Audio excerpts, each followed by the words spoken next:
সম্মানিত ভাইরা, দ্বিতীয় যেই আমলটা আল্লাহ তাআলার কাছে সবচাইতে দামি সেটা হচ্ছে বিররুল ওয়ালিদাইন, পিতামাতার সাথে সৎ ব্যবহার করা, পিতামাতার সাথে সৎ ব্যবহার করা।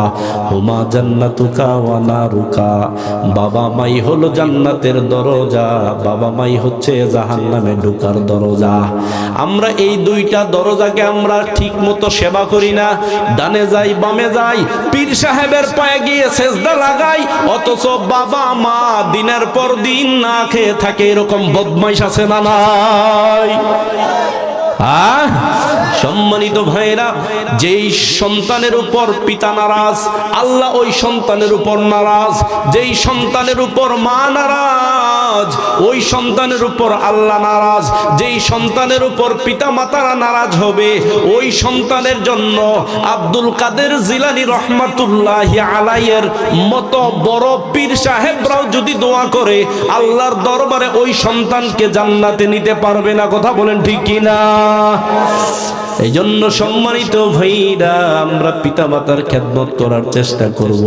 রাসূল জিহাদের ময়দান থেকে তাড়িয়ে দিয়েছেন। সাহাবাকে বলছেন, এক সাহাবী এসে বলছে, ইয়া রাসূলুল্লাহ, ইয়া হাবিবাল্লাহ, আমি আপনার সাথে জিহাদের ময়দানে যেতে চাই, জিহাদ করতে চাই, জিহাদ করে করে শহীদ হতে চাই, আমি জান্নাতে ঢুকতে চাই। এবার রাসূল বললেন, তোমার কি মা আছে? মা আছে? এবার সাহাবী বললেন, হ্যাঁ আমার মা বেঁচে আছে। আল্লাহর রাসূল বললেন, যাও যাও যাও, মায়ের খেদমত করো, মায়ের খেদমত করো, কারণ জান্নাত তো মায়ের পায়ের নিচে। আর একটু জোরে বলেন না সুবহানাল্লাহ।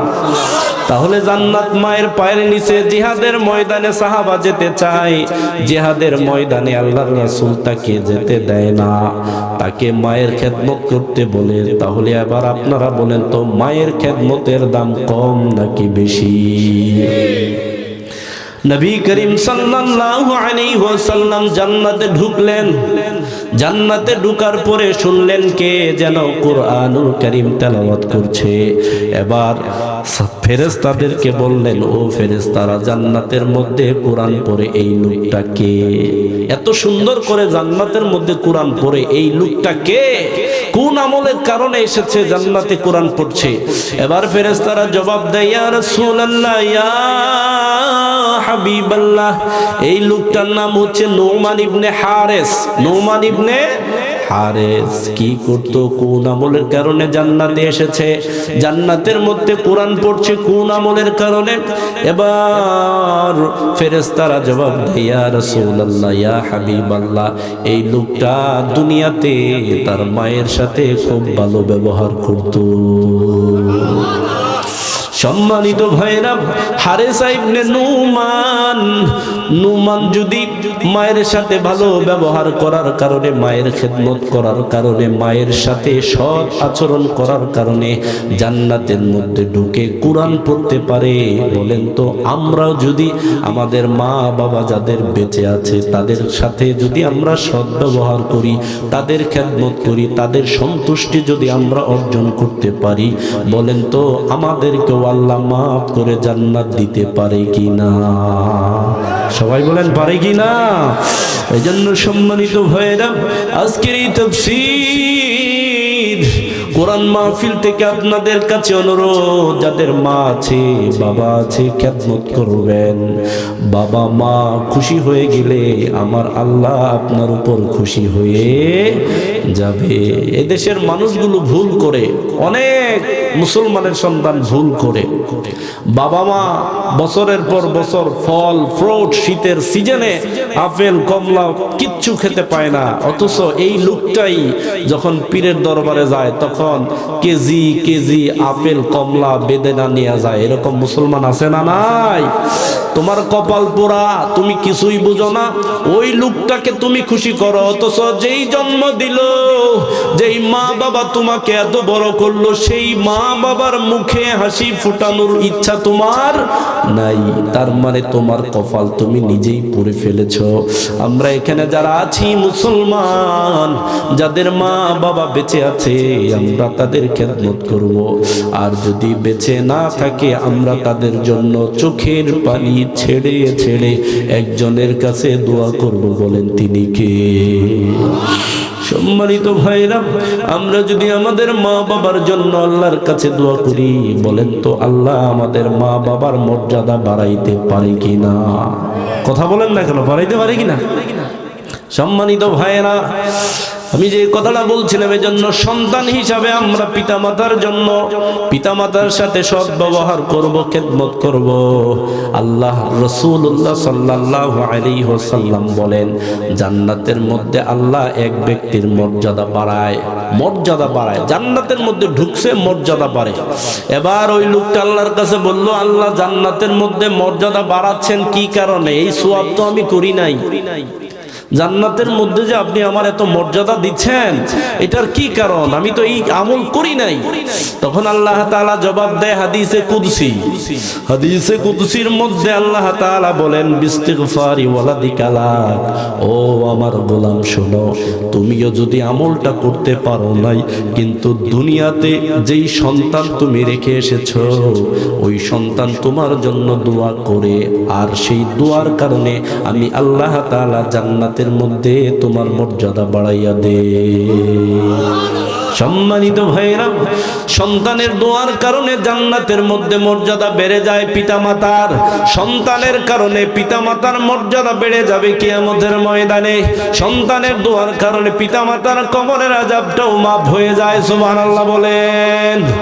এই জন্য আমরা এমন সন্তান দুনিয়াতে রেখে যাব, রব্বানা হাবলানা মিন আজওয়াজিনা ওয়া যুররিয়াতিনা কুররাতা আয়ুনি ওয়াজআলনা লিল মুত্তাকিনা ইমামা।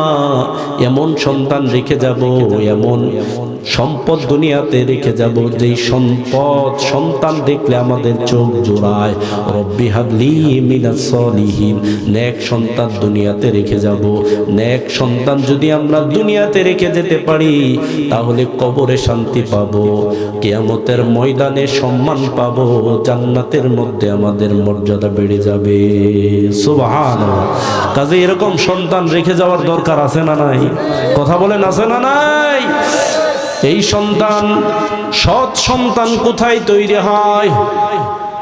সৎ সন্তান কোথায় তৈরি হয়? সম্মানিত ভাইয়েরা, স্কুল মাদ্রাসায় পড়াবেন, পড়ান, কোনো সমস্যা নাই, কিন্তু আপনাদের পায়ে হাত ধরে বলে গেলাম, সর্বপ্রথম কোরআনকে আপনি, সন্তানকে আগে আপনি কোরআন শিখাবেন। কি শিখাবেন?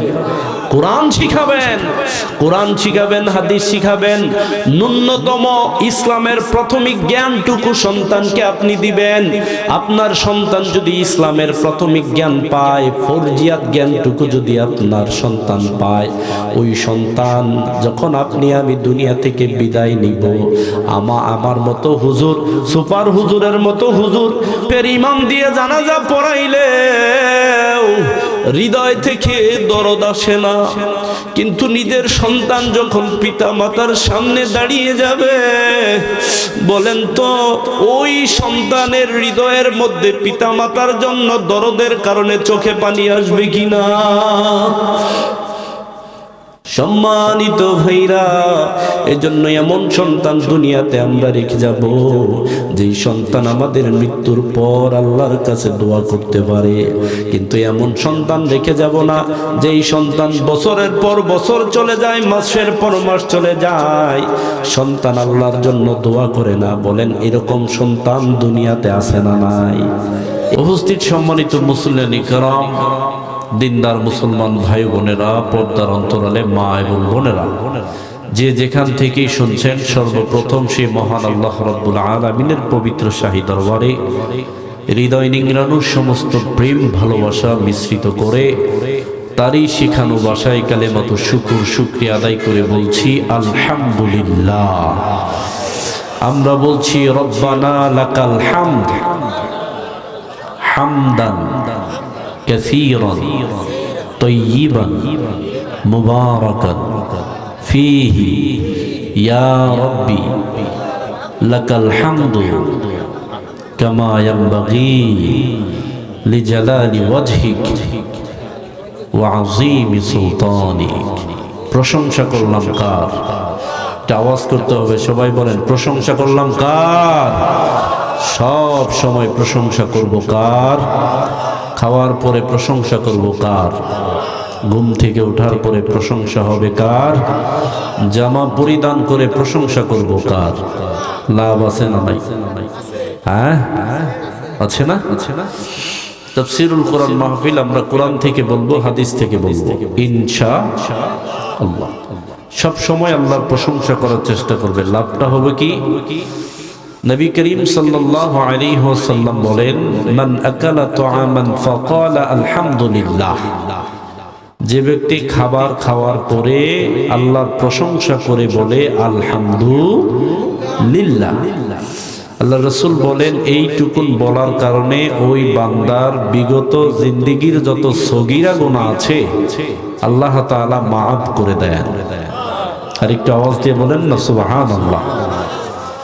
2 নাম্বার হচ্ছে জামা পরিধান করার পরে কেউ যদি বলে আলহামদুলিল্লাহ, মান লাবিসা সাওবান ফাকালা আলহামদুলিল্লাহিল্লাযী কাসানি হাযা সাওবা ওয়া রাযাকানিহি মিন গায়রি হাওলিন মিন্নি ওয়ালা কুওয়াতিন। লম্বা দোয়া, অতটুকুন যদি আমরা না পারি, আমরা জামাটা পরিধান করে বলতে তো পারবো আলহামদুলিল্লাহ, পারবো কিনা? সম্মানিত ভাইরা, সুন্নত তরিকায় জামাটা পরিধান করার চেষ্টা করব। যখন আমরা পরিধান করব ডান দিক থেকে শুরু করব, আর খোলার সময় বাম দিক থেকে শুরু করব। এই সুন্নত তরিকায় জামাটা পরিধান করে যে আল্লাহ তাআলা আমাদেরকে জামাটা পরিধান করার তৌফিক দান করলেন, সে আল্লাহর প্রশংসা করে যদি বলি আলহামদুলিল্লাহ, তাহলে কি হবে? রাসূলুল্লাহ সাল্লাল্লাহু আলাইহি ওয়াসাল্লাম বলেন এইটুকুন বলার কারণে ওই বান্দা বান্দির জীবনের যত সগীরা গুনাহ আছে আল্লাহ তাআলা সমস্ত সগীরা গুনাহ মাফ করে দিবেন। আর একটা আওয়াজ দিয়ে বলতে হবে সুবহানাল্লাহ। তাহলে সম্মানিত ভাইরা, আমরা দৈনিকই জামা পরিধান করি, কেউ পাঞ্জাবি করি, কেউ শার্ট পরিধান করি, কেউ আবার শীতের দিনে শীতের পোশাক পরিধান করি। তবে সুন্নত তরিকায় পরিধান করে আল্লাহর প্রশংসা করলে লাভ আছে না নাই? কথা বলেন আছে না নাই? সুন্নত তরিকায় যদি আমরা জামাটা পরিধান করে আল্লাহর প্রশংসা করি, তাহলে আমাদের জীবনের সমস্ত সগীরা গুনাহগুলো যিনি মাফ করে দিবেন, চিল্লায় বলেন তিনি কে? আরেকটা আওয়াজ দিয়ে বলেন তিনি কে? নবী সাল্লাল্লাহু আলাইহি ওয়াসাল্লামের একজন বিখ্যাত সাহাবী, নাম হচ্ছে আব্দুল্লাহ ইবনে আব্বাস রাদিয়াল্লাহু তাআলা আনহুমা। আব্দুল্লাহ ইবনে আব্বাস রাদিয়াল্লাহু তাআলা আনহুমা তিনি বলেন, রাসূলুল্লাহ সাল্লাল্লাহু আলাইহি ওয়াসাল্লাম বলেন, আউয়ালু মা ইউদআ ইলাল জান্নাতি ইয়াউমাল কিয়ামাতি আল্লাযীনা ইয়াহমাদুনাল্লাহ ফিস সাররাই ওয়াদ দাররা। নবী করিম সাল্লাল্লাহু আলাইহি ওয়াসাল্লাম বলেন, কিয়ামতের দিন সর্বপ্রথম এক শ্রেণীর মানুষদেরকে জান্নাতের দিকে ডাকা হবে। কারা ওই সমস্ত লোক? রাসূল বলছেন, যারা সুখে দুঃখে বিপদে আপদে সুস্থ অবস্থায় অসুস্থ অবস্থায় আমার আল্লাহ তাআলার প্রশংসা করবে। কিয়ামতের দিন ওই সমস্ত বান্দা বান্দীদেরকে সর্বপ্রথম জান্নাতের দিকে ডাকা হবে। আরেকটা আওয়াজ দিয়ে বলেন সুবহানাল্লাহ। আমার সম্মানিত ভাইরা, আজকের এই তাফসীরুল কোরআন মাহফিলের আপনাদের কাছে জানতে চাই, কিয়ামতের দিন আমরা সকলে আগে আগে জান্নাতে যেতে রাজি আছি না নাই? সবাই বলেন আছি না নাই? তাহলে কি কাজ করতে হবে? সুখে দুঃখে বিপদে আপদে সর্বাবস্থায় একজনের প্রশংসা করে বলতে হবে আলহামদুলিল্লাহ। সম্মানিত ভাইরা, রাসূলুল্লাহ সাল্লাল্লাহু আলাইহি ওয়াসাল্লাম বলেন, ইন্না আফদাল ইবাদিল্লাহি ইয়াউমাল কিয়ামাতিল হাম্মাদুন। কিয়ামতের দিন সবচাইতে দামি বান্দা হবে ওই বান্দা যেই বান্দা বেশি বেশি আল্লাহর প্রশংসা করেছে। সুবহানাল্লাহ বলেন। সব চাইতে দামি হয়ে যাবে ওই বান্দা যেই বান্দা বেশি বেশি আল্লাহর প্রশংসা করেছে। এজন্য রাসূল করিম সাল্লাল্লাহু আলাইহি ওয়াসাল্লাম বলেন, ওয়া মিন শাইইন আহাব্বু ইলাল্লাহি মিনাল হামদি, প্রশংসার চাইতে প্রিয় কোনো জিনিস আল্লাহর কাছে নাই।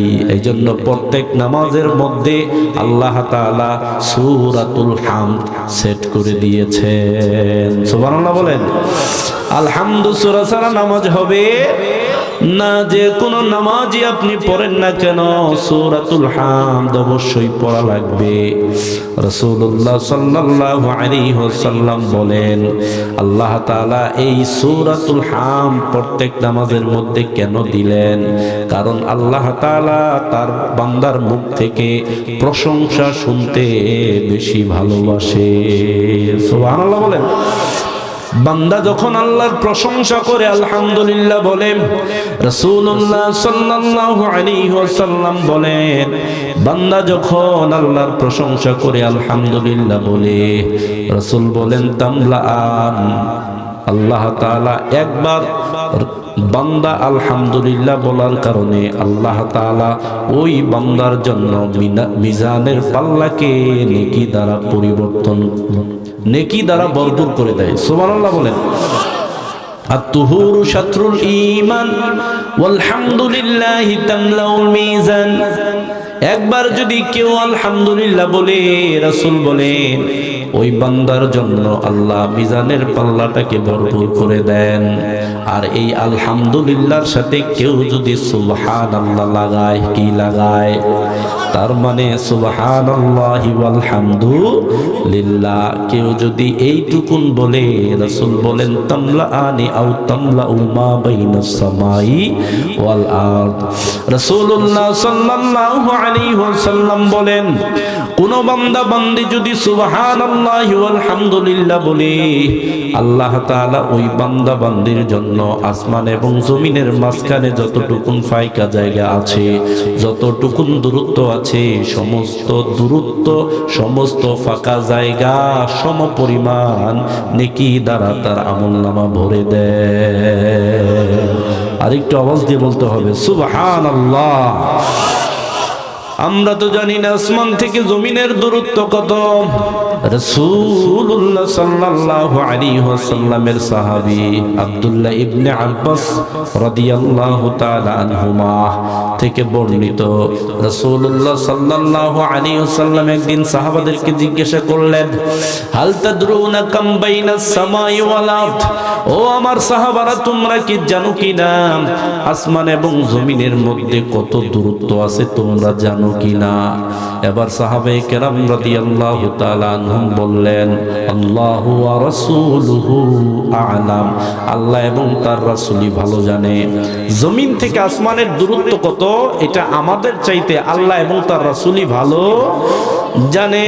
এবার রাসূলুল্লাহ সাল্লাল্লাহু আলাইহি ওয়াসাল্লাম বলেন, শোনো শোনো শোনো, বাইনাহুমা মাসিরাতু 500 সানা, আসমান এবং জমিনের মাঝখানের দূরত্ব হলো 500 বছরের রাস্তা। কয় শত বছরের রাস্তা? আমাদের বর্তমানে যত মানুষ আমরা দুনিয়াতে বেঁচে আছি, বেঁচে থাকি, বেঁচে থাকবো, এদের গড় আয়ু 60 থেকে 70 বছর। 60 থেকে 70 বছর। রাসূলুল্লাহ সাল্লাল্লাহু আলাইহি ওয়াসাল্লাম বলেন, উমরু উম্মতি 60 সানাতান ইলা 70 সানা, আমার উম্মতের গড় আয়ু হলো 60 থেকে 70 বছরের মাঝামাঝি। এতটুকুন জিন্দেগি নিয়ে দুনিয়াতে আমরা বেঁচে থাকি। সম্মানিত ভাইরা, জমিন থেকে আসমানের দূরত্ব হলো 500 বছরের রাস্তা। তাহলে এই ফাঁকা জায়গাটুকুন ভরে যায় দুইটা কথার মাধ্যমে। কয়টা কথার মাধ্যমে? সুবহানাল্লাহি ওয়াল হামদুলিল্লাহ। এই দুইটা কথা বলবো, সাথে সাথে এই ফাঁকা জায়গাটুকু যিনি নেকি দিয়ে ভরে দিবেন, নেকি দিয়ে পরিপূর্ণ করে দিবেন, বলেন তিনি কে? খুশি না বেজা? আলহামদুলিল্লাহ বলেন। আরেকটা আওয়াজ দিয়ে বলেন আলহামদুলিল্লাহ। সম্মানিত ভাইরা, আবু হুরায়রা রাদিয়াল্লাহু তাআলা আনহুর বর্ণনা, নবী করিম সাল্লাল্লাহু আলাইহি ওয়াসাল্লাম বলেন, মান ক্বালা ফি ইয়াউমিন মিআতা মাররাতিন সুবহানাল্লাহি ওয়া বিহামদিহি, কোন আল্লাহর গোলাম, আল্লাহর কোন বান্দা বান্দি দিনে রাতে মিলিয়ে যদি 100 বার সুবহানাল্লাহি ওয়া বিহামদিহি এইটুকুন বলতে পারে, রাসূল বলেছেন 100 বার যদি দিনে রাতে মিলিয়ে সুবহানাল্লাহি ওয়া বিহামদিহি 100 বার পড়তে পারে, এইটুকুন বলার কারণে তার জীবনের গুনাহ যদি সমুদ্রের ফেনা পরিমাণ হয়, আল্লাহ তাআলা মাফ করে দেন। আর একটু আওয়াজ দিয়ে বলেন না সুবহানাল্লাহ। এজন্য রাসূলুল্লাহ সাল্লাল্লাহু আলাইহি ওয়াসাল্লাম বলেন, কালিমাতানি হাবিবাতানি ইলার রহমান খাফিফাতানি আলাল লিসান সাকিলাতানি ফিল মিজান। দুইটি কথা এমন আছে, কথাগুলো খুব সহজ, জবানে উচ্চারণ করতে কষ্ট হয় না, কিন্তু কেউ যদি উচ্চারণ করতে পারে তাহলে নেকির পাল্লায় বড় দামি হয়ে যায়। সুবহানাল্লাহ। বুখারী শরীফ, সহিহুল বুখারী, যেটা কুরআনুল কারীমের পরে সবচেয়ে বিশুদ্ধ যেই কিতাব, সেই কিতাবের নাম হচ্ছে সহিহুল বুখারী। বাংলা ভাষায় আমরা যেটা বলি বুখারী শরীফ। কি শরীফ বলেন? সবাই বলেন কি শরীফ? বুখারী শরীফ। কুরআনুল কারীমের পরে সবচেয়ে বিশুদ্ধ যে কিতাব সেটা হচ্ছে বুখারী শরীফ। এই বুখারী শরীফের সবশেষ নাম্বার হাদিস হলো, কালিমাতানি হাবিবাতানি ইলার রহমান خفيفتان على اللسان ثقيلتان في الميزان سبحان الله وبحمده سبحان الله العظيم। সবাই বলেন سبحان الله وبحمده سبحان الله العظيم। আল্লাহ রাসূল বলেন, এই দুইটা কথা উচ্চারণ করতে তেমন একটা কষ্ট হয় না, জিহ্বাতে তেমন একটা কষ্ট হয় না, কিন্তু মিজানের পাল্লায় বড় দামি হয়ে যায়। এই দুইটা কথা যারা বেশি বেশি বলবেন, এই দুইটা জিকির যারা বেশি বেশি করবে, আল্লাহর রাসূল বলেন মিজানের পাল্লায় আল্লাহ তাআলা নেকি দ্বারা ভরে দিবে। তাহলে আজকের এই তাফসীর মাহফিল থেকে আমরা এইটুকুন জিকির শিখে গেলাম, সব সময় আমরা সুবহানাল্লাহ, আলহামদুলিল্লাহ, লা ইলাহা ইল্লাল্লাহ, আল্লাহু আকবার, ইন্নাল্লাহা ইসতাফা মিনাল কালামি আরবা'a। দুনিয়ার মধ্যে যত কথা আছে, সমস্ত কথার মধ্যে আল্লাহ তাআলা 4টা কথা নিজের জন্য পছন্দ করে নিয়েছেন, নিজের জন্য নির্বাচন করে নিয়েছেন 4টা কথা। এই কথাগুলো আল্লাহ বড় পছন্দের, বড় প্রিয়, বড় পছন্দকৃত। 1 নম্বরে হচ্ছে সুবহানাল্লাহ। 1 নম্বর কি? আর একটু আওয়াজ দিয়ে বলেন। 2 নম্বরে আলহামদুলিল্লাহ, 3 নম্বরে লা ইলাহা ইল্লাল্লাহ, 4 নম্বরে হচ্ছে আল্লাহু আকবার। এই 4টা কথা আল্লাহর কাছে সবচাইতে প্রিয়। এই জন্য জিকির যদি করতে হয় আমরা এই 4টা শব্দ দিয়ে জিকির করব। লা ইলাহা, টিস্যু কই? লা ইলাহা, লা ইলাহা, লা ইলাহা ইল্লাল্লাহু মুহাম্মাদুর রাসূলুল্লাহ। সবাই পড়ি সাল্লাল্লাহু আলাইহি ওয়াসাল্লাম। সম্মানিত ভাইরা, এজন্য দুনিয়াতে আমরা আল্লাহর প্রশংসা করব। দুনিয়াতে যারা আল্লাহর বেশি বেশি প্রশংসা করবে, জান্নাতের মধ্যে গিয়েও তারা আল্লাহর প্রশংসা করবে। সুবহানাল্লাহ বলেন। দুনিয়াতে যদি আল্লাহর প্রশংসা করার অভ্যাস থাকে, তাহলে জান্নাতে গিয়েও সেই মুমিন কার প্রশংসাই করবে?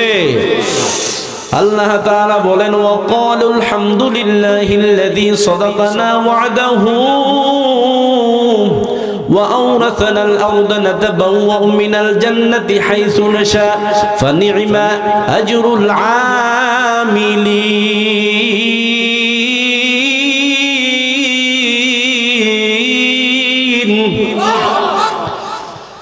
দুনিয়াতে যারা আল্লাহর প্রশংসা করবে জান্নাতে ঢোকার পরও তারা আল্লাহর প্রশংসাই করবে। লাহুল হামদু ফিল উলা ওয়াল আখিরা, দুনিয়াতেও যার প্রশংসা হবে পরকালেও তার প্রশংসা হবে। তিনি কে? প্রশংসা পাওয়ার একমাত্র মালিক, একচ্ছত্র মালিক, শুধুমাত্র একজন প্রশংসা পাওয়ার যোগ্য। তিনি কে? আল্লাহর প্রশংসাই করতে হবে। কিন্তু মুসলমান আমরা আল্লাহর প্রশংসাও করি, আবার মাঝে মধ্যে আমাদের ডানে বামে বিভিন্ন মানুষেরও পছন্দ করি, মানুষেরও প্রশংসা করি। অমুক নেতার চরিত্র ফুলের মতো পবিত্র, অমুক নেতার চরিত্র ফুলের মতো পবিত্র, বলার সাথে সাথে মুনাফিক। এটা বলার সাথে সাথে কি? মুনাফিক। তার চরিত্র ফুলের মতো পবিত্র। আপনার এই সার্টিফিকেট কে দিল? কে দিয়েছে এই সার্টিফিকেট? এজন্য রাসূলুল্লাহ সাল্লাল্লাহু আলাইহি ওয়াসাল্লাম বলেন, ইযা মুদিহাল ফাসিকু গযিবার রাব্বু তাআলা ওয়াহতাযা লাহুল আরশ।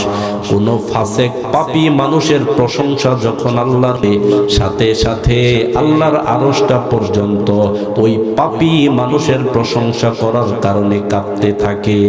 নাউজুবিল্লাহ বলেন।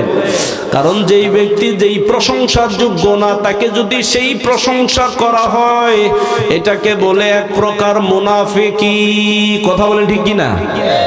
যেই ব্যক্তি যেই কাজের যোগ্য না তাকে সেই প্রশংসা করা যাবে না। তবে যে যতটুকুন প্রশংসা পাওয়ার যোগ্য ততটুকুন আবার করতেও হবে। যে যতটুকুন প্রশংসা পাওয়ার যোগ্য আমরা করব, কিন্তু অতিরিক্ত এমন কিছু কথা বলা যাবে না যেটা আল্লাহর শানে, আল্লাহর প্রশংসা যেখানে করা হয় সেই আল্লাহর প্রশংসা পর্যন্ত নিয়ে যায়। আল্লাহর যতটা প্রশংসা মানুষ মুহাব্বতের সাথে করে সেই প্রশংসা বান্দার জন্য করা যাবে। কথা বলেন, করা যাবে? এজন্য আমার সম্মানিত ভাইয়েরা, নেতার চরিত্র ফুলের মতো পবিত্র যদি হয় তাহলে এই দেশে নেতার সংখ্যা কম নাকি বেশি? কথা বলেন না কেন? নেতার সংখ্যাও বেশি, আবার নেতাদের বিভিন্ন অপকর্মের সংখ্যাও বেশি। সম্মানিত ভাইরা, এই জন্য আমরা নেতার প্রশংসা করব ততটুকুন, নেতা কাজ করছে যতটুকুন। কথা বলেন না কেন? যতটুকুন কাজ করেছে ততটুকুন নেতার প্রশংসা করব, কিন্তু যেই কাজ নেতা করে নাই সেই প্রশংসা আমাদের করার প্রয়োজন নাই। আমরা দুনিয়ার মানুষের কাছ থেকে প্রশংসা আমরা নিতে চাই না। আমার আল্লাহ যদি আমার কাজে খুশি না হয় দুনিয়ার সবাই প্রশংসা করেও তো লাভ হবে না। আমার আল্লাহকে আগে খুশি করতে হবে। এজন্য সম্মানিত ভাইয়েরা, আমরা ব্যক্তির প্রশংসার চাইতে একজনের প্রশংসা করব বেশি। বলেন তিনি কে? আল্লাহর প্রশংসা করব। আল্লাহর প্রশংসা করলে আল্লাহ কি খুশি হন নাকি নারাজ হন? সবাই বলেন না কেন, খুশি নাকি নারাজ? এজন্য রাসূলুল্লাহ সাল্লাল্লাহু আলাইহি ওয়াসাল্লাম বলেন, আজাবুল লিল মুমিনি ইন আসাবাহু খায়রুন হামিদাল্লাহ ওয়া শাকারা। মুমিনের ব্যাপারটা বড় আশ্চর্যের ব্যাপার। মুমিন যখন ভালো থাকে, সুস্থ থাকে, আল্লাহর প্রশংসা করে। মুমিন যখন সুস্থ থাকে, ভালো থাকে, আল্লাহর প্রশংসা করে। আর এই ভালো থাকার কারণে, সুস্থ থাকার কারণে মুমিন যখন আল্লাহর প্রশংসা করে তখন আল্লাহ ওই মুমিনের ভালো থাকা, সুস্থ থাকাকে আরো বাড়াইয়া দেয়। ওয়াইন আসাবাতহু মুসিবাতুন হামিদাল্লাহ ওয়া সাবারা। মুমিন যখন কষ্টে থাকে, মুমিন যখন দুঃখে থাকে, মুমিন যখন বিপদে থাকে তখনও সে আল্লাহর প্রশংসা করে, বলে আলহামদুলিল্লাহ। রাসূল বলেন, যখন মুমিন কষ্টের মধ্যে থেকে, বিপদের মধ্যে থেকে আল্লাহর প্রশংসা করে তখন আল্লাহ তাআলা এই কষ্টের কারণে, বিপদে পড়ার কারণে আল্লাহ তাআলা মুমিনের আমলনামায় নেকি দ্বারা ভরে দেন। সুবহানাল্লাহ। তাহলে মুমিনের প্রত্যেকটা কাজেই সওয়াব আছে না নাই? সবাই বলেন আছে না নাই? তবে মুমিনের সব কাজ একজনের উদ্দেশ্যে হতে হবে। বলেন তিনি কে? মুমিন যদি আল্লাহর জন্য সব কাজ করে, ফাল মুমিনু ইউজারু ফি কুল্লি আমরিহি, মুমিন তার সব কাজ করবে আল্লাহর জন্য। এজন্য মুমিন যখন সব কাজ আল্লাহর জন্য করবে, তখন মুমিনের প্রত্যেকটা কাজের সওয়াব আল্লাহ দান করবেন। সুবহানাল্লাহ বলেন। এই যে মাহফিলে এসেছেন, বলেন তো কাকে খুশি করার জন্য? আরেকটা আওয়াজ দিয়ে বলেন না, কাকে খুশি করার জন্য? আল্লাহকে খুশি করার জন্য মুমিন যেই কাজ করবে, সেই কাজের দাম আল্লাহর কাছে বেশি হয়ে যায়। আর আল্লাহকে খুশি করার জন্য মুমিন যদি কোনো কাজ না করে, মানুষকে দেখানোর জন্য করে, তাহলে ওই কাজের কোনো দাম আল্লাহর কাছে নেই।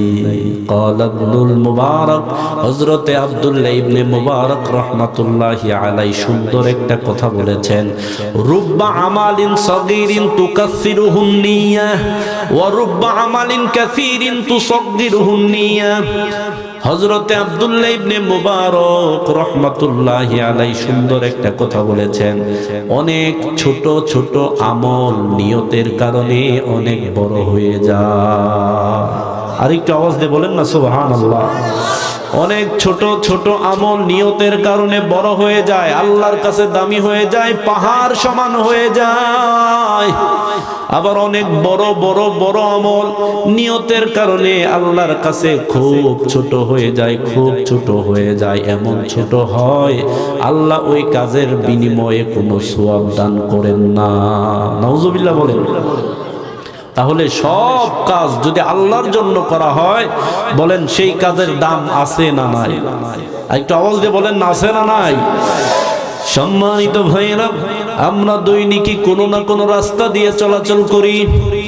হঠাৎ করে রাস্তার উপর যদি কোনো ঢাল পড়ে থাকে, কোনো গাছের ঢাল ভেঙে যদি পড়ে থাকে, সেই ঢালটাকে যদি আপনি আমি সরাইয়া দেই আল্লাহকে খুশি করার জন্য, কাকে খুশি করার জন্য?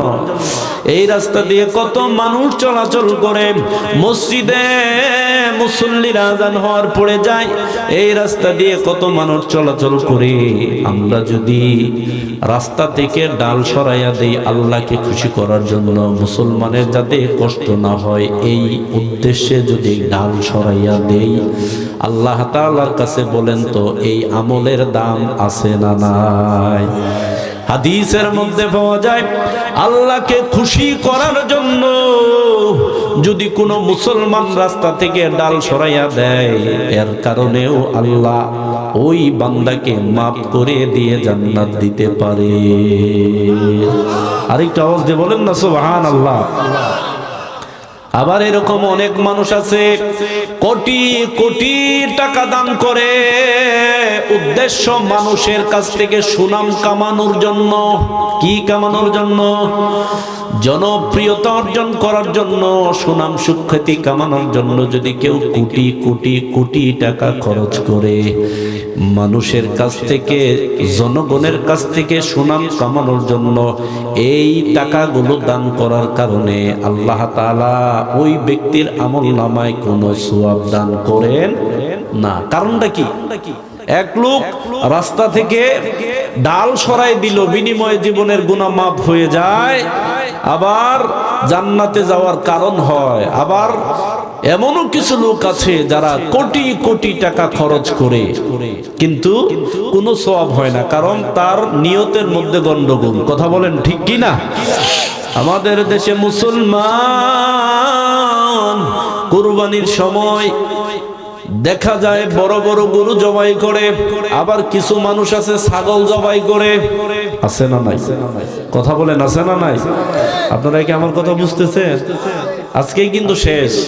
আল আমরু বিল খাওয়াতিম, শেষ ভালো যার সব ভালো তার, শেষ ভালো যার সব ভালো তার। এই জন্য রাসূল সব সময় জানাজা পড়াইতে গিয়ে একটা দোয়া করতেন, আল্লাহুম্মা মান আহইয়াইতাহু মিন্না ফাআহইহি আলাল ইসলাম ওয়া মান তাওয়াফাইতাহু মিন্না ফাতাওয়াফাহু আলাল ঈমান।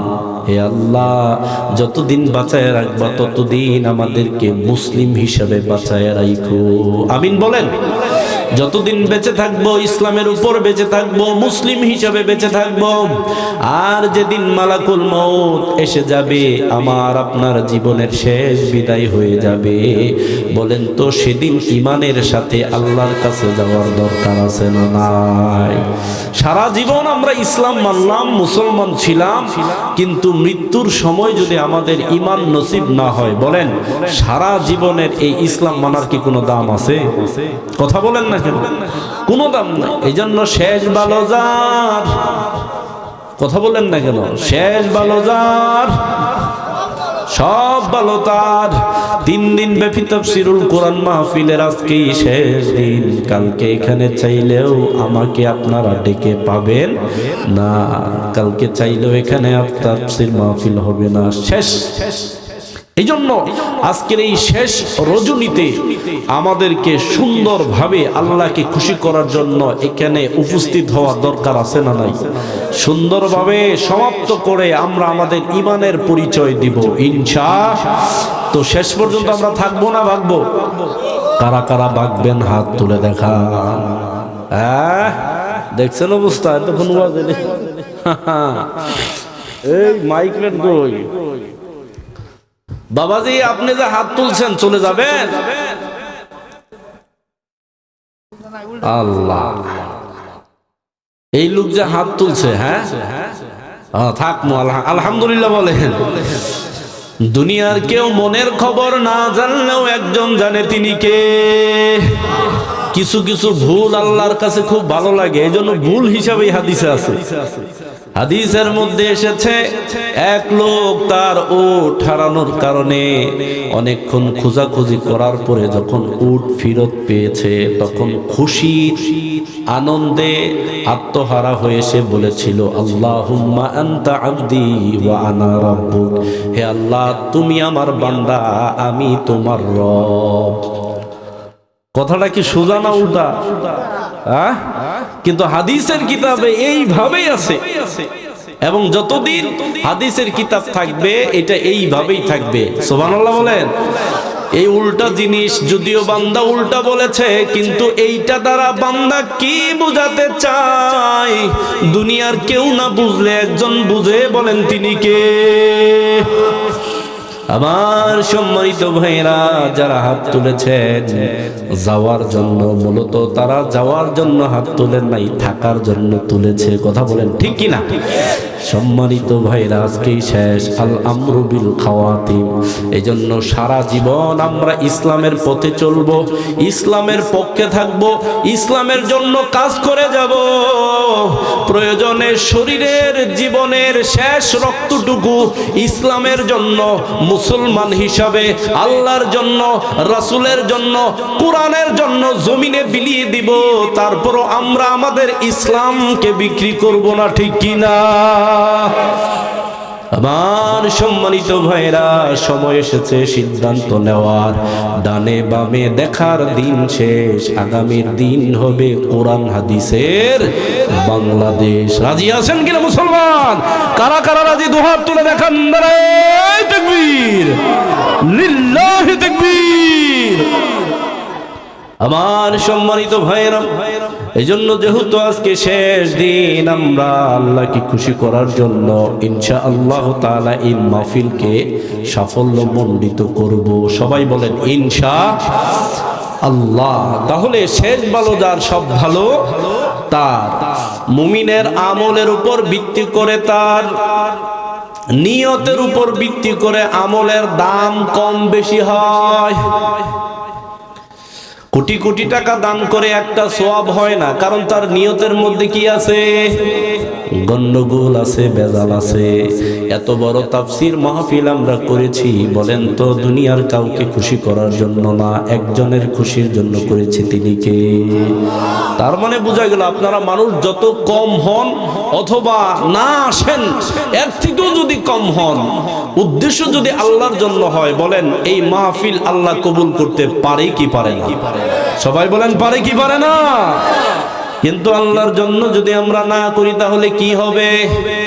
আল্লাহর জন্য যদি আমরা কোনো আমল না করি কি হবে শুনেন। আন ইবনে মাসউদ রাদিয়াল্লাহু তাআলা আনহু বলেন, সাআলতুন নবিয়্য সাল্লাল্লাহু আলাইহি ওয়াসাল্লাম আইয়ুল আমালি আহাব্বু ইলাল্লাহ। আব্দুল্লাহ ইবনে মাসউদ রাদিয়াল্লাহু তাআলা আনহু বলেন, আমি একবার রাসূলুল্লাহ সাল্লাল্লাহু আলাইহি ওয়াসাল্লামকে জিজ্ঞাসা করলাম, ওগো আল্লাহর নবী বলেন তো আল্লাহর কাছে সবচাইতে প্রিয় আমল কোনটা? আল্লাহর রাসূলের কাছে আমি জিজ্ঞাসা করলাম, আল্লাহর কাছে সবচাইতে প্রিয় আমল কোনটা? জানার দরকার আছে না নাই? একটু আওয়াজ দেন না, আর একটু আওয়াজ দেন না। হ্যাঁ, যত দিবেন আওয়াজ তত বের হবে ওয়াজ। কথা বলেন ঠিক কি না? মাঝে মধ্যে বলবেন ঠিক ঠিক, তাহলেই ওয়াজ হবে জায়গা মতো ফিট, ঠিক কি না? হ্যাঁ, এই তো শুরু হয়ে যাবে ইনশাআল্লাহ। আলহামদুলিল্লাহ বলেন, একটু মারহাবা বলেন, মারহাবা। বাবা, এই তো ঠিক আছে না তো? আলহামদুলিল্লাহ। সম্মানিত ভাইরা, আব্দুল্লাহ ইবনে মাসউদ রাদিয়াল্লাহু তাআলা আনহু নবী সাল্লাল্লাহু আলাইহি ওয়াসাল্লামের কাছে জিজ্ঞাসা করেছে, আইয়ুল আমালি আহাব্বু ইলাল্লাহ, কোন আমল আল্লাহর কাছে সবচাইতে প্রিয়? রাসূলুল্লাহ সাল্লাল্লাহু আলাইহি ওয়াসাল্লাম জবাব দিলেন, আস-সালাতু লিওয়াক্তিহা, সময় মতো নামাজ পড়া। সময় মতো কি পড়া? নামাজ পড়াটা কি ফরজ? নামাজ পড়া কি সবাই বলেন? এই নামাজটাকে ঠিক মতো সময় মতো পড়াটাও ফরজ। ইন্নাস সালাতা কানাত আলাল মুমিনিনা কিতাবাম মাওকুতা, সময় মতো নামাজ পড়া ফরজ করে দিয়েছেন কে? এই জন্য আজান হয় যখন, নামাজ হয় তার কিছুক্ষণ পরে। ফজরের নামাজের মিনিমাম আধা ঘন্টা পরে নামাজ হয়, জোহরের আজানের আধা ঘন্টা পরে নামাজ হয়, আসরের 15 মিনিট পরে হয়, আসরের আজানের 15 মিনিট পরে নামাজ হয়, মাগরিবের 5, 7, 10 মিনিট পরে জামাত হয়, এরপরে এশার নামাজের 15 মিনিট পরে নামাজ হয়। তার মানে নামাজ পড়া যেরকম ফরজ, সময় মতো নামাজ পড়াও ফরজ। নামাজ আমরা সময় মতো পড়ার চেষ্টা করব ইনশাআল্লাহ। বলেন, সময় মতো যদি আমরা নামাজ পড়ি, এটা সময় মতো পড়ার কারণে ফরজিয়াত আদায় হয়ে যাবে। আর সময় মতো যদি আমরা না পড়ি তাহলে ওই নামাজটা হবে, তবে নামাজটা কাজা হয়ে যাবে। কি হবে? ঠিক সময় নামাজ পড়া, ঠিক সময় নামাজ পড়াকে আদা বলা হয়। কি বলা হয়? আদা। আর সময় নির্ধারিত সময় চলে যাওয়ার পর নামাজ পড়াকে বলা হয় কাজা। কি বলা হয়? কাজা। আমরা কাজা নামাজ পড়ব না, কারণ ফজর পড়েছি, জোহর পড়ব, এর কোনো গ্যারান্টি নেই। আজান হওয়ার যখন জামাত হবে তখনই আমরা জামাতে শামিল হয়ে যাব। আমরা জামাতে শামিল হওয়ার চেষ্টা করব। নামাজ যদি আমরা নাও পড়তে পারি, আমরা জামাতে শামিল হওয়ার কারণে বলেন তো ওই নামাজের সওয়াব আল্লাহ আমাদেরকে দিতে পারে কিনা? নিয়াতুল মুমিনি খায়রুম মিন আমালিহি, মুমিনের নিয়ত তার আমলের চাইতেও দামি। সুবহানাল্লাহ বলেন।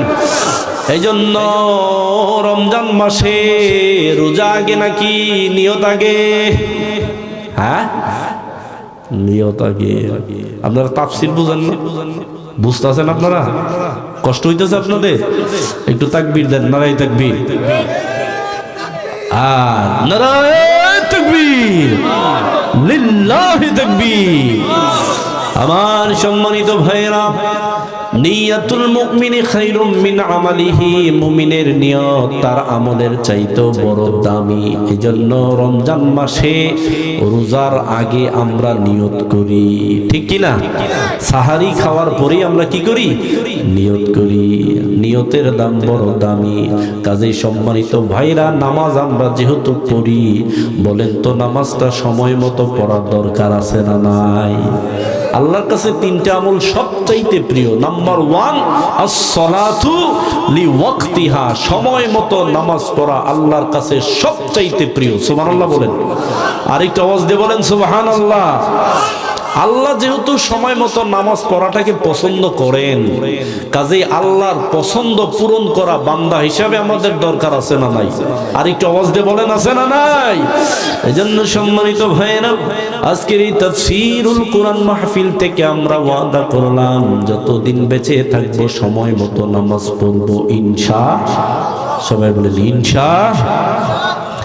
এরপর আব্দুল্লাহ ইবনে মাসউদ রাদিয়াল্লাহু তাআলা আনহু জিজ্ঞাসা করলেন, এরপরে কোন আমল আল্লাহর কাছে প্রিয়? রাসূলুল্লাহ সাল্লাল্লাহু আলাইহি ওয়াসাল্লাম বলেন, 2 নম্বর যেই আমলটা আল্লাহর কাছে প্রিয় সেটা হচ্ছে বিররুল ওয়ালিদাইন, পিতামাতার খেদমত করা। সুবহানাল্লাহ বলেন, আরেকটু আওয়াজ দিয়ে বলেন সুবহানাল্লাহ। পিতামাতার খেদমত করা আল্লাহর কাছে সবচাইতে প্রিয় আমলের সিরিয়াল নাম্বার 2। আমরা এখানে যারা বসেছি সবার পিতামাতা আছে না নাই? আছে? কার কার আছে হাত তুলেন। আছে? আলহামদুলিল্লাহ। এবার আপনারা হাত তুলবেন তারা যাদের পিতা নাই অথবা মাতা নাই অথবা দুইজনের কেউ নাই, এরকম হাত তুলেন। পিতা নাই। আল্লাহ, এতগুলো সন্তানের বাবা মা মারা গেছে। আজকের এই তাফসীরুল কোরআন মাহফিল থেকে আমরা দোয়া করছি, রব্বুল আলামিন তুমি আমাদের বাবা মা, দাদা দাদি, নানা নানি, আত্মীয় স্বজন, মুরব্বীরা যারা অন্ধকার কবরে চলে গেছে, আল্লাহ সকলের কবরের আযাবকে তুমি মাফ করে দাও। আরেকটু আওয়াজ দিয়ে বলেন আমিন। তাহলে এই দোয়াটা তাদের কাজে লাগলো কি লাগলো না? কথা বলেন না কেন? কাজে লাগলো। তাহলে তাফসীর মাহফিলে আসলে ক্ষতি নাই, লাভ আর লাভ। সুবহানাল্লাহ বলেন। সম্মানিত ভাইরা, দ্বিতীয় যেই আমলটা আল্লাহ তাআলার কাছে সবচাইতে দামি সেটা হচ্ছে বিররুল ওয়ালিদাইন, পিতামাতার সাথে সৎ ব্যবহার করা। পিতামাতার সাথে সৎ ব্যবহার করা। হুমা জান্নাতুকা ওয়া নারুকা, বাবা মাই হলো জান্নাতের দরজা, বাবা মাই হচ্ছে জাহান্নামে ঢোকার দরজা। আমরা এই দুইটা দরজাকে আমরা ঠিক মতো সেবা করি না, ডানে যাই বামে যাই, পীর সাহেবের পায়ে গিয়ে সেজদা লাগাই, অথচ বাবা মা দিনের পর দিন না খেয়ে থাকে। এরকম বদমাইশ আছে না নাই? সম্মানিত ভাইরা, যেই সন্তানের উপর পিতা নারাজ, আল্লাহ ওই সন্তানের উপর নারাজ। যেই সন্তানের উপর মা নারাজ, ওই সন্তানের উপর আল্লাহ নারাজ। যেই সন্তানের উপর পিতা মাতারা নারাজ হবে, ওই সন্তানের জন্য আব্দুল কাদের জিলানী রহমাতুল্লাহি আলাইহির মতো বড় পীর সাহেবরাও যদি দোয়া করে, আল্লাহর দরবারে ওই সন্তানকে জান্নাতে নিতে পারবে না। কথা বলেন ঠিক কিনা? এই জন্য সম্মানিত ভাইরা, আমরা পিতামাতার খেদমত করার চেষ্টা করব। রাসূল জিহাদের ময়দান থেকে তাড়িয়ে দিয়েছেন। সাহাবাকে বলছেন, এক সাহাবী এসে বলছে, ইয়া রাসূলুল্লাহ, ইয়া হাবিবাল্লাহ, আমি আপনার সাথে জিহাদের ময়দানে যেতে চাই, জিহাদ করতে চাই, জিহাদ করে করে শহীদ হতে চাই, আমি জান্নাতে ঢুকতে চাই। এবার রাসূল বললেন, তোমার কি মা আছে? মা আছে? এবার সাহাবী বললেন, হ্যাঁ আমার মা বেঁচে আছে। আল্লাহর রাসূল বললেন, যাও যাও যাও, মায়ের খেদমত করো, মায়ের খেদমত করো, কারণ জান্নাত তো মায়ের পায়ের নিচে। আর একটু জোরে বলেন না সুবহানাল্লাহ।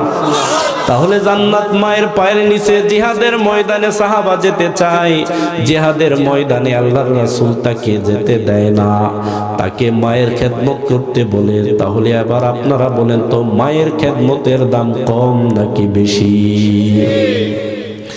নবী করিম সাল্লাল্লাহু আলাইহি ওয়াসাল্লাম জান্নাতে ঢুকলেন। জান্নাতে ঢুকার পরে শুনলেন কে যেন কুরআনুল কারীম তেলাওয়াত করছে। এবার ফেরেশতাদেরকে বললেন, ও ফেরেশতারা, জান্নাতের মধ্যে কোরআন পড়ে এই লোকটা কে? এত সুন্দর করে জান্নাতের মধ্যে কোরআন পড়ে এই লোকটা কে? কোন আমলের কারণে এসেছে জান্নাতে কোরআন পড়ছে? এবার ফেরেশতারা জবাব দেয়, ইয়া রাসূলুল্লাহ, ইয়া হাবিবাল্লাহ, এই লোকটার নাম হচ্ছে নুমান ইবনে হারিস। নুমান ইবনে হারেস কি করত? কোন আমলের কারণে জান্নাতে এসেছে? জান্নাতের মধ্যে কোরআন পড়ছে কোন আমলের কারণে? এবার ফেরেশতারা জবাব দেয়, ইয়া রাসূলুল্লাহ, ইয়া হাবিবাল্লাহ, এই লোকটা দুনিয়াতে তার মায়ের সাথে খুব ভালো ব্যবহার করত। সম্মানিত ভাইরা, হারেসা ইবনে নুমান যদি মায়ের সাথে ভালো ব্যবহার করার কারণে, মায়ের খেদমত করার কারণে, মায়ের সাথে সৎ আচরণ করার কারণে জান্নাতের মধ্যে ঢুকে কোরআন পড়তে পারে, বলেন তো আমরাও যদি আমাদের মা বাবা যাদের বেঁচে আছে তাদের সাথে যদি আমরা সৎ ব্যবহার করি, তাদের খেদমত করি, তাদের সন্তুষ্টি যদি আমরা অর্জন করতে পারি, বলেন তো আমাদেরকেও আল্লাহ মাফ করে জান্নাত দিতে পারে কিনা? সবাই বলেন পারে কিনা? এই জন্য সম্মানিত ভাইরা, আজকের এই তাফসীর কোরআন মাহফিল থেকে আপনাদের কাছে অনুরোধ, যাদের মা আছে বাবা আছে খেদমত করবেন। বাবা মা খুশি হয়ে গেলে আমার আল্লাহ আপনার উপর খুশি হয়ে যাবে। এদেশের মানুষগুলো ভুল করে, অনেক মুসলমানের সন্তান ভুল করে, বাবা মা বছরের পর বছর ফল ফ্রুট, শীতের সিজনে আপেল কমলা কিচ্ছু খেতে পায় না, অথচ এই লোকটাই যখন পীরের দরবারে যায় তখন কেজি কেজি আপেল কমলা বেদেনা নিয়ে যায়। এরকম মুসলমান আছে না নাই? তোমার কপাল পোড়া, তুমি কিছুই বুঝো না। ওই লোকটাকে তুমি খুশি করো, অথচ যেই জন্ম দিল, যেই মা বাবা তোমাকে এত বড় করলো, সেই মা বাবার মুখে হাসি ফুটানোর ইচ্ছা তোমার নাই। তার মানে তোমার কপাল তুমি নিজেই পুড়ে ফেলেছো। আমরা এখানে যারা আছি মুসলমান, যাদের মা বাবা বেঁচে আছে, আমরা তাদের খেদমত করব। আর যদি বেঁচে না থাকে, আমরা তাদের জন্য চোখের পানি ছেড়ে ছেড়ে একজনের কাছে দোয়া করব। বলেন তিনি কে? সম্মানিত ভাইরা, আমরা যদি আমাদের মা বাবার জন্য আল্লাহর কাছে দোয়া করি, বলেন তো আল্লাহ আমাদের মা বাবার মর্যাদা বাড়াইতে পারে কিনা? কথা বলেন না কেন? বাড়াইতে পারে কিনা? সম্মানিত ভাইরা, আমি যে কথাটা বলছিলাম, এজন্য সন্তান হিসাবে আমরা পিতামাতার জন্য পিতামাতার সাথে সৎ ব্যবহার করব, খেদমত করব। আল্লাহ রাসূলুল্লাহ সাল্লাল্লাহু আলাইহি ওয়াসাল্লাম বলেন, জান্নাতের মধ্যে আল্লাহ এক ব্যক্তির মর্যাদা বাড়ায়, মর্যাদা বাড়ায়। জান্নাতের মধ্যে ঢুকছে, মর্যাদা বাড়ে। এবার ওই লোকটা আল্লাহর কাছে বলল, আল্লাহ জান্নাতের মধ্যে মর্যাদা বাড়াচ্ছেন কি কারণে? এই সওয়াব তো আমি করি নাই। জান্নাতের মধ্যে যে আপনি আমার এত মর্যাদা দিচ্ছেন, এটার কি কারণ? আমি তো এই আমল করি নাই। তখন আল্লাহ তাআলা জবাব দেয় হাদিসে কুদসি। হাদিসে কুদসির মধ্যে আল্লাহ তাআলা বলেন, বিস্তিগফারি ওয়ালাদিকালাক, ও আমার গোলাম শোনো, তুমিও যদি আমলটা করতে পারো নাই, কিন্তু দুনিয়াতে যেই সন্তান তুমি রেখে এসেছো, ওই সন্তান তোমার জন্য দোয়া করে, আর সেই দোয়ার কারণে আমি আল্লাহ তাআলা জান্নাতের মধ্যে তোমার মর্যাদা বাড়াইয়া দে। সম্মানিত ভাইরা, সন্তানের দোয়ার কারণে জান্নাতের মধ্যে মর্যাদা বেড়ে যায় পিতামাতার। সন্তানের কারণে পিতামাতার মর্যাদা বেড়ে যাবে কিয়ামতের ময়দানে। সন্তানের দোয়ার কারণে পিতামাতার কবরের আযাবটাও মাফ হয়ে যায়। সুবহানাল্লাহ বলেন। এই জন্য আমরা এমন সন্তান দুনিয়াতে রেখে যাব, রব্বানা হাবলানা মিন আজওয়াজিনা ওয়া যুররিয়াতিনা কুররাতা আয়ুনি ওয়াজআলনা লিল মুত্তাকিনা ইমামা। এমন সন্তান রেখে যাব, এমন সম্পদ দুনিয়াতে রেখে যাব, যেই সম্পদ সন্তান দেখলে আমাদের চোখ জোড়ায়। রব্বি হাবলি মিনাস সলিহিন। নেক সন্তান দুনিয়াতে রেখে যাব। নেক সন্তান যদি আমরা দুনিয়াতে রেখে যেতে পারি, তাহলে কবরে শান্তি পাবো, কিয়ামতের ময়দানে সম্মান পাবো, জান্নাতের মধ্যে আমাদের মর্যাদা বেড়ে যাবে। সুবহানাল্লাহ। কাজে এরকম সন্তান রেখে যাওয়ার দরকার আছে না নাই? কথা বলেন, আছে না নাই? এই সন্তান, সৎ সন্তান কোথায় তৈরি হয়? সৎ সন্তান কোথায় তৈরি হয়? সম্মানিত ভাইয়েরা, স্কুল মাদ্রাসায় পড়াবেন, পড়ান, কোনো সমস্যা নাই, কিন্তু আপনাদের পায়ে হাত ধরে বলে গেলাম, সর্বপ্রথম কোরআনকে আপনি, সন্তানকে আগে আপনি কোরআন শিখাবেন। কি শিখাবেন? কোরআন শিখাবেন, কোরআন শিখাবেন, হাদিস শিখাবেন। ন্যূনতম ইসলামের প্রাথমিক জ্ঞানটুকু সন্তানকে আপনি দিবেন। আপনার সন্তান যদি ইসলামের প্রাথমিক জ্ঞান পায়, ফরজিয়াত জ্ঞানটুকু যদি আপনার সন্তান পায়, ওই সন্তান যখন আপনি আমি দুনিয়া থেকে বিদায় নিব, আমার মতো হুজুর, সুপার হুজুরের মতো হুজুর ফের ইমাম দিয়ে জানাজা পড়াইলে হৃদয় থেকে দরদ আসে না। কিন্তু নিজের সন্তান যখন পিতা মাতার সামনে দাঁড়িয়ে যাবে, বলেন তো ওই সন্তানের হৃদয়ের মধ্যে পিতা মাতার জন্য দরদের কারণে চোখে পানি আসবে কিনা? সম্মানিত ভাইরা, এজন্য এমন সন্তান দুনিয়াতে আমরা রেখে যাব যেই সন্তান আমাদের মৃত্যুর পর আল্লাহর কাছে দোয়া করতে পারে। কিন্তু এমন সন্তান রেখে যাব না যেই সন্তান বছরের পর বছর চলে যায়, মাসের পর মাস চলে যায়, সন্তান আল্লাহর জন্য দোয়া করে না। বলেন এরকম সন্তান দুনিয়াতে আছে না নাই? এগুলার পড়াইলে বহু টাকা লাগে, কিন্তু যেই সন্তান দোয়া করবে, যেই সন্তান পিতা মাতার জন্য আল্লাহর কাছে দোয়া করবে, এই সন্তানের পিছনে বহু খরচ হয় না, তেমন কিছু খরচ হয় না। মক্তবে পাঠাবেন, মাদ্রাসায় পড়াবেন, আপনার সন্তান কোরআন শিখবে, হাদিস শিখবে, আর আপনার জন্য আল্লাহর কাছে দোয়া করবে। এরকম সন্তান রেখে যাওয়ার দরকার আছে না নাই? কথা বলেন, আছে না নাই? সম্মানিত ভাইরা, এই জন্য আপনারা আশেপাশে যে জানুয়ারি মাস স্কুল কলেজে বিভিন্ন জায়গাতে আপনাদের বাড়িতে যাবে সন্তানদেরকে নেওয়ার জন্য। কিন্ডার গার্ডেনে ছেলে পড়ায়, মেয়ে পড়ায়, মা বোনেরা গিয়ে অযথাই বসে গল্প গুজব করে গীবত করে, আছে না নাই? হ্যাঁ, সন্তানের উসিলায় কি যে অপকর্মগুলো করে। এই জন্য আমি আপনাদের কাছে অনুরোধ করে গেলাম, আপনার সন্তানকে সর্বপ্রথম কোরআনের শিক্ষা, ইসলামের শিক্ষা দেওয়ার দরকার আছে না নাই? সবাই বলেন, আছে না নাই? আল কোরআনের প্রথম বাণী পড়ো, আল হাদিসের প্রথম বাণী পড়ো। বলেন, আল কোরআনের প্রথম বাণী পড়ো, আল হাদিসের প্রথম বাণী পড়ো। পড়ে পড়ে শিখো, শিখে শিখে শিখে শিখে তুমি তোমার নিজের জীবন গড়ো। আল্লাহু আকবার বলেন। তাহলে আল কোরআনের প্রথম বাণী পড়ো। এই জন্য সন্তানকে আমরা ইঞ্জিনিয়ার বানাবো, ব্যারিস্টার বানাবো, কোনো সমস্যা নাই, কিন্তু সবার আগে কোরআনের শিক্ষা দেওয়ার দরকার আছে না নাই? এই সন্তান যখন কোরআন শিখে যখন বড় চাকরি করবে, এই সন্তান যখন ইঞ্জিনিয়ার হবে, এই সন্তান কোনোদিন রডের পরিবর্তে বাঁশ দিয়ে বিল্ডিং নির্মাণ করবে না। কারণ তার সিনার মধ্যে কার ভয় থাকবে? সবাই বলেন না, কার ভয়?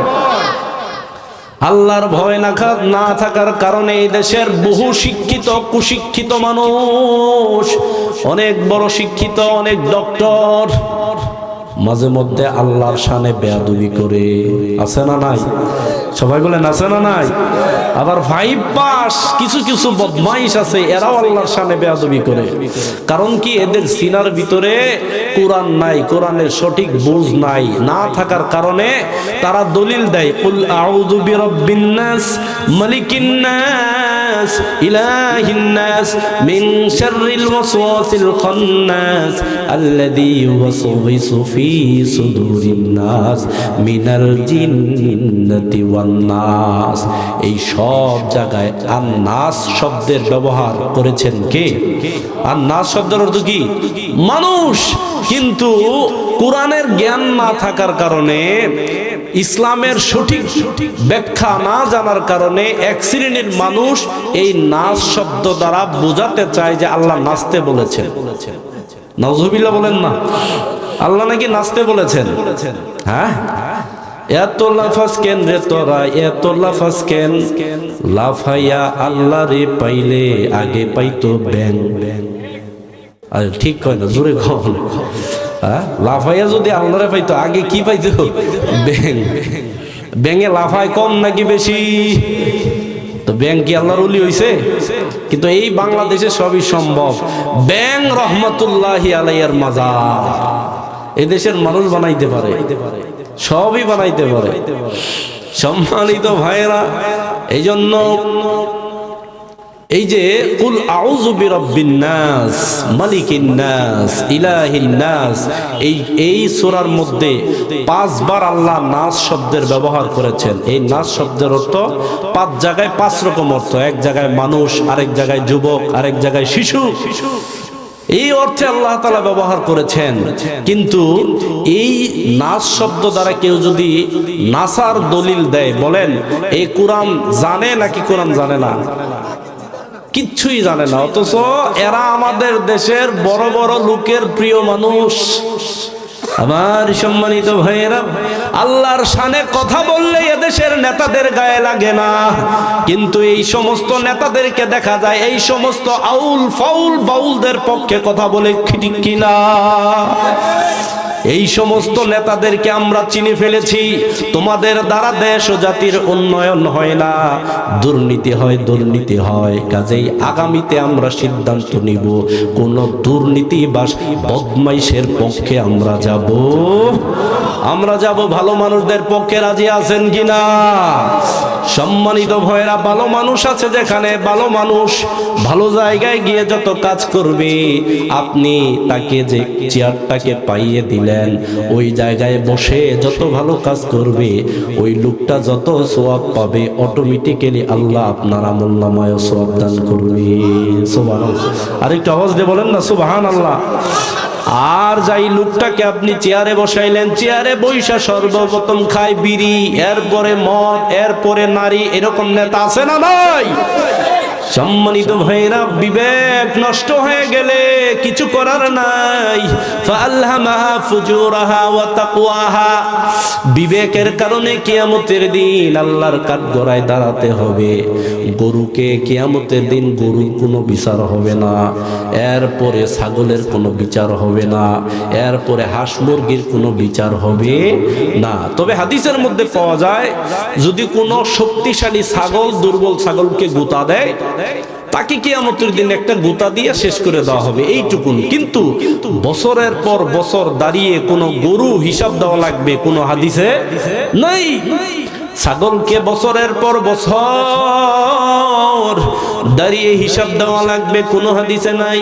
কিন্তু মানুষ, এই গরু ছাগলের মালিক মানুষকে বছরের পর বছর 50,000 বছর দাঁড়িয়ে তার জীবনের হিসাব দেওয়া লাগবে। কারণ আল্লাহ তাআলা দুনিয়াতে তাকে বিবেক নামক আদালত দিয়েছিলেন, ঠিক কিনা? এই বিবেকটা যদি মারা যায়, পাগলের কোনো হিসাব নাই, কারণ তার বিবেক নিষ্ক্রিয়।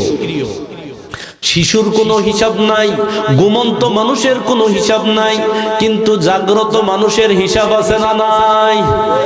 সম্মানিত ভাইরা, আমরা বিবেকবান মানুষ যারা আছি, যদি আমরা সুস্থ হই, তাহলে কিয়ামতের দিন কার সামনে দাঁড়াতে হবে? আল্লাহর সামনে দাঁড়াতে হবে। এই জন্য আমরা দৈনিকই নামাজের মধ্যে বলি, আলহামদুলিল্লাহি রাব্বিল আলামিন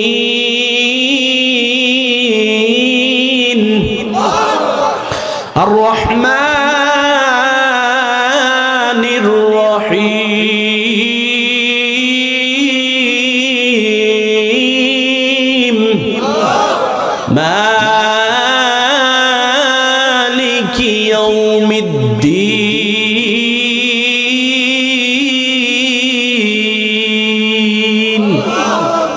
মালিক ইয়াউমিদ্দিন, বিচার দিবসের মালিক একজন, তিনি কে?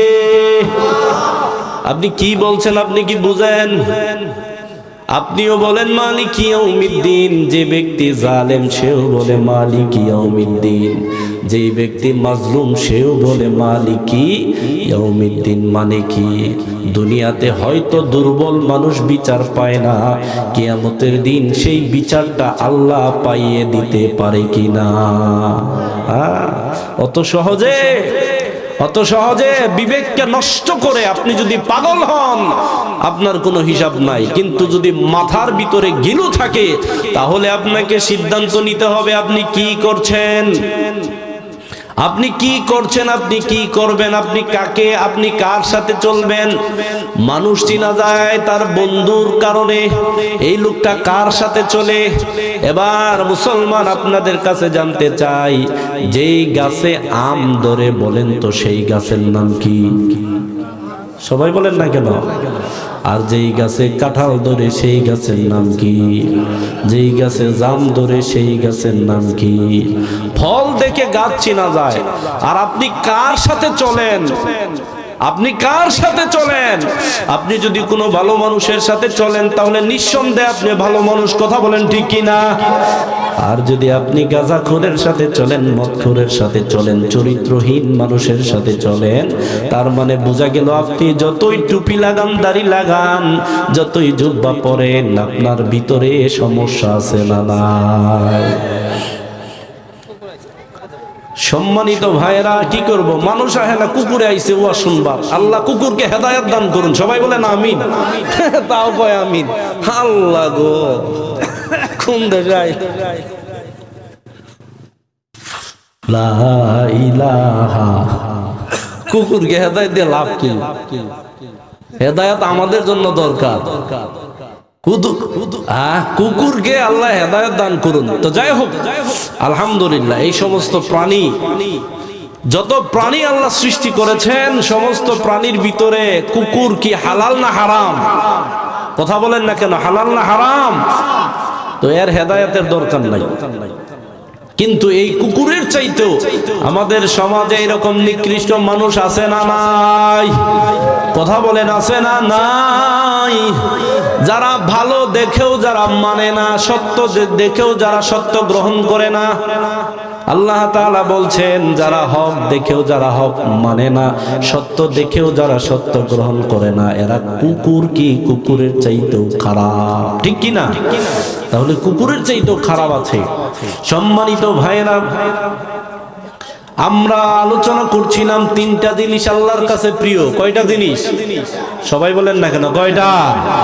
তিনটা জিনিস আল্লাহর কাছে প্রিয়। এক নাম্বার হচ্ছে সময় মতো, সবাই বলেন না কেন, সময় মতো নামাজ পড়া। আজকের এই তাফসীরুল কোরআন মাহফিল থেকে, আজকে থেকে আমরা ওয়াদা করলাম, নামাজ যেহেতু পড়তেই হয়, আমরা সঠিক সময়ে আল্লাহর জন্য নামাজ পড়ব ইনশাআল্লাহ। 40 দিন 45-এর 200 ওয়াক্ত নামাজ কেউ যদি সময় মতো তাকবীর ওয়ালার সাথে আল্লাহকে খুশি করার জন্য পড়তে পারে, আল্লাহ বলেন আমি তাকে 2টা পুরস্কার দেব।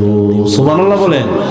রাসূলের মাধ্যমে জানিয়ে দিয়েছেন, ও নবী আপনি বলেন 40 দিন কেউ যদি তাকবীর ওয়ালার সাথে আল্লাহকে খুশি করার জন্য সময় মতো 200 ওয়াক্ত নামাজ পড়ে, 2টা পুরস্কার তাদেরকে দেওয়া হবে। 1 নাম্বার, জাহান্নাম থেকে মুক্তির সার্টিফিকেট আল্লাহ দান করে দিবে। তার মানে আপনি যে জাহান্নামে যাবেন না, এই সার্টিফিকেট আল্লাহ দিয়ে দিবেন। সুবহানাল্লাহ বলেন। ওয়া বারাতুম মিনান নিফাক। 2 নম্বর, আল্লাহ মুনাফিকদের খাতা, মুনাফিকদের দপ্তর থেকে ওই লোকের নাম কেটে দিবেন। সুবহানাল্লাহ বলেন।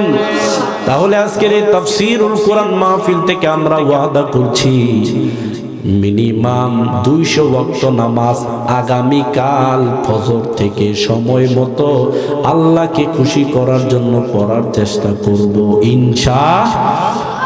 এই ওয়াদাটা কি আমরা করতে পারি? সবাই বলেন করতে পারি। কারা কারা করতে পারি একটু হাত তুলে দেখান। নারায়ে তাকবীর, লিল্লাহি তাকবীর।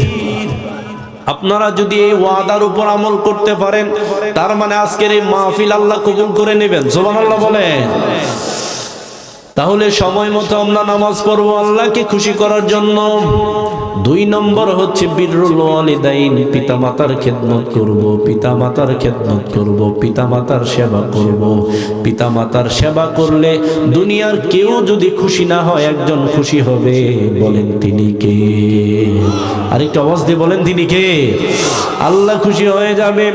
এবার আসুন 3 নম্বর, আব্দুল্লাহ ইবনে মাসউদ রাদিয়াল্লাহু তাআলা আনহু জিজ্ঞেস করলেন, ইয়া রাসূলুল্লাহ, প্রথম আমল সময় মতো নামাজ পড়া আল্লাহর কাছে প্রিয় বুঝলাম, দ্বিতীয় আমল পিতামাতার সেবা করা এটাও বুঝলাম, 3 নম্বর কোন আমল আল্লাহর কাছে সবচাইতে প্রিয়? এবার রাসূলুল্লাহ সাল্লাল্লাহু আলাইহি ওয়াসাল্লাম বললেন, 3 নাম্বার যেই আমলটা আল্লাহর কাছে প্রিয় সেটা হলো আল জিহাদু ফি সাবিলিল্লাহ, আল্লাহর রাস্তায় জিহাদ করা। সুবহানাল্লাহ বলেন। আল্লাহর রাস্তায় জিহাদ করা এটা আল্লাহর কাছে সবচাইতে প্রিয়। একটা আওয়াজ দিয়ে বলেন সুবহানাল্লাহ। আর একটা আওয়াজ দিয়ে বলেন সুবহানাল্লাহ।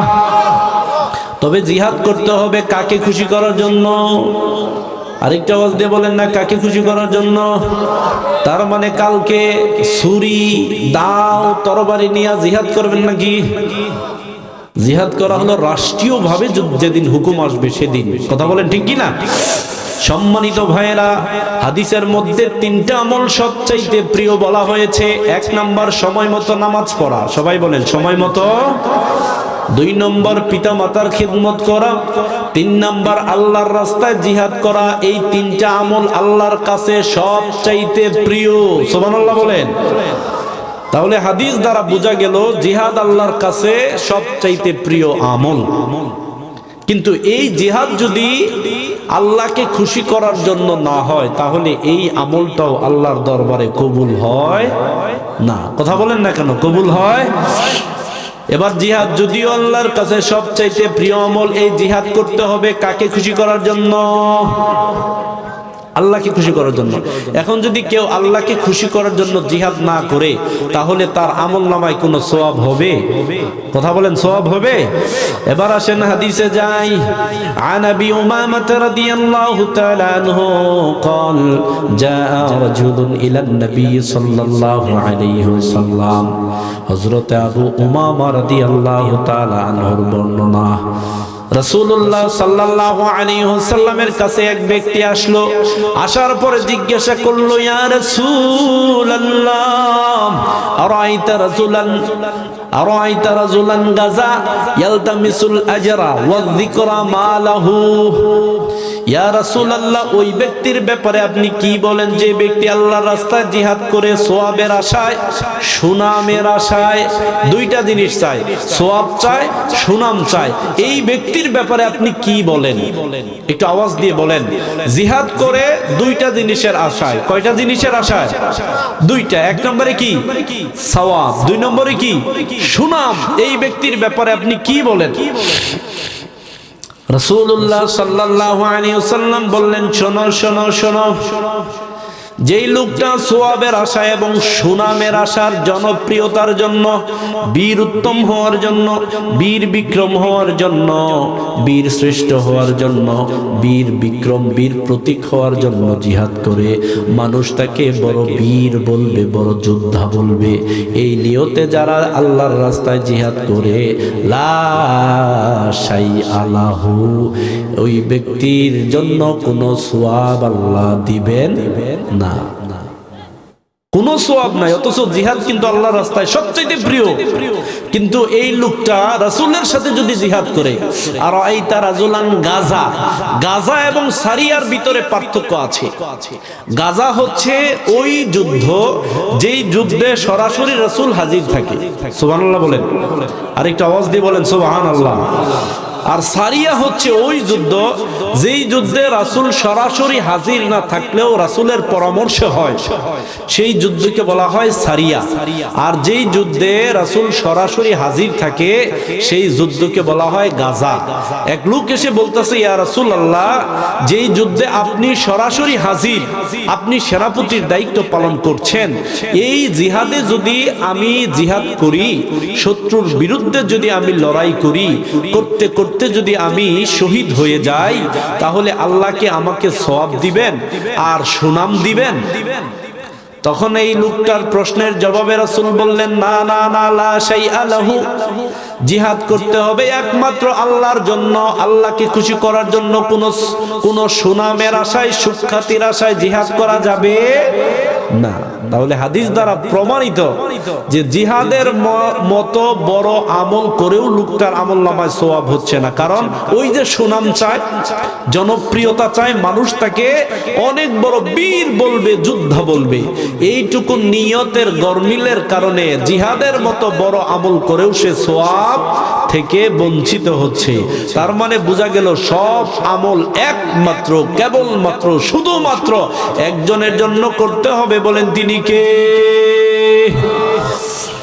ইন্নাল্লাহা লা ইয়াকবালু মিনাল আমালি ইল্লা মা কানা লাহু খালিসা ওয়াবতুগিয়া বিহি ওয়াজহুহু। আল্লাহ তাআলা ওই আমল ছাড়া কোনো আমল নেন না যে আমলটা একমাত্র আল্লাহর জন্য করা হয়।